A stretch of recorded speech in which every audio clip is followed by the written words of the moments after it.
Patuloy na isinusulong ng pamahalaan ng peace agreement sa MILF.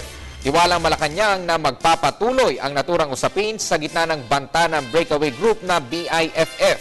Nagpalabas din ng gobyerno ng nirebisang joint AFP at PNP guidelines para sa ad hoc joint group. Ito'y para palakasin ang mekanismo ng seguridad sa Mindanao. Ang detalye sa ulat ni Rocky Ignacio live mula sa Malacanang. Rocky? Yes, maraming salamat. Nilinaw nga ng Malacanang yung kanilang tiwala na hindi madidiskaril ang peace talk sa pagitan ng gobyerno at ng MILF sa kabila ng banta ng Bangsamoro Islamic Freedom Fighters laban sa framework agreement sa pagitan ng gobyerno at MILF. Samantala, binawi na umano ni MNLF Founding Chairman Nur Miswari ang bantang deklarasyon ng independence sa Mindanao matapos ang pakipag-usap kay ARMM Governor Mujib Hataman. Tiwalang Malacanang na hindi madidiskaril ang peace process sa pagitan ng gobyerno at MILF sa harap ng patuloy ang banta ng MILF breakaway group ng Bangsamoro Islamic Freedom Fighters sa Maguindanao bilang pagtutol sa pinagtibay na Bangsamoro Framework Agreement ng gobyerno at MILF. Sinabi ito ni Deputy Presidential Spokesperson Abigail Valte sa sinasabing nasa baluarte umano ng MILF ang naturang breakaway group dahil kasi sa banta isinara ang National Highway sa Maguindanao. Di ba ito makakaapekto doon sa peace process sa MILF? Considering na bagamat ito ay sinasabing breakaway group, pero itong BIFF ay nandun sa Maguindanao na baluarte ng MILF. Sana po hindi naman. Ngayon po ang concern natin is meron nga po silang hinarang doon.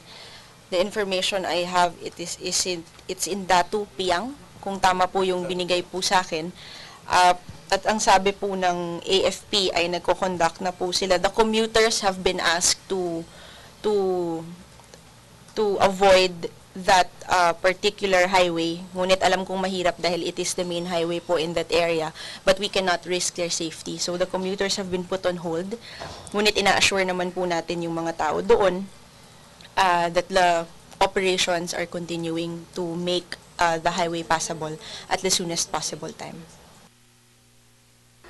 Samantala, nagpalabas na ang gobyerno ng revised Joint AFP-PNP Operational Guidelines para sa Ad Hoc Joint Action Group o AJAG upang palakasin ang mekanismo ng seguridad at tugon sa banta ng lawless elements sa mga tinaguriang conflict-affected areas sa Mindanao. Ang AJAG ay isang cooperative mechanism ng gobyerno at MILF para masugpo ang karahasan at terorismo sa kilalang kuta ng MILF. Ayon kay Valte, layunin ng operasyon ng AFP ay upang maprotektahan ang seguridad ng mga residente sa lugar.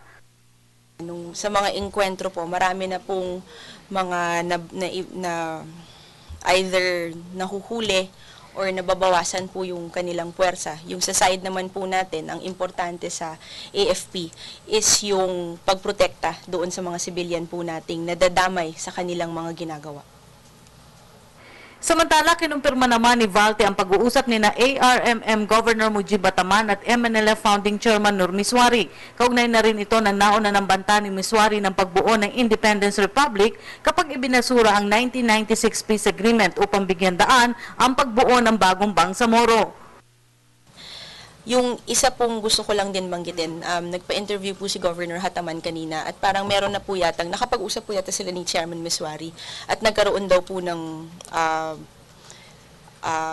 sabihin ba nating pagbawi o yung sinasabing magkakaroon po sila ulit ng independence. Nauna nang tiniyak ng Malacanang ang kabutihan ng lahat ng taga-Mindanao ang hatid ng Bangsamoro Framework Agreement. Magkagayman, nananatiling bukas ang pamahalaan upang marinig ang panig ng lahat ng stakeholders sa Mindanao. Katulad po nung sinasabi natin, kahit pa bago mapirmahan, malagdaan yung Framework Agreement, bukas po tayo doon sa mga sentimiento ng mga stakeholders po natin. Nauna na nga hiniling ng Malacanang na bigyan ng pagkakataon ang Bangsamoro Framework Agreement. At yan po ang ating pag-uulat mula dito sa Malacanang sa tulong ng RTVM. Ako po si Rocky Ignacio para sa Telebisyon ng Bayan. Maraming salamat, Rocky Ignacio.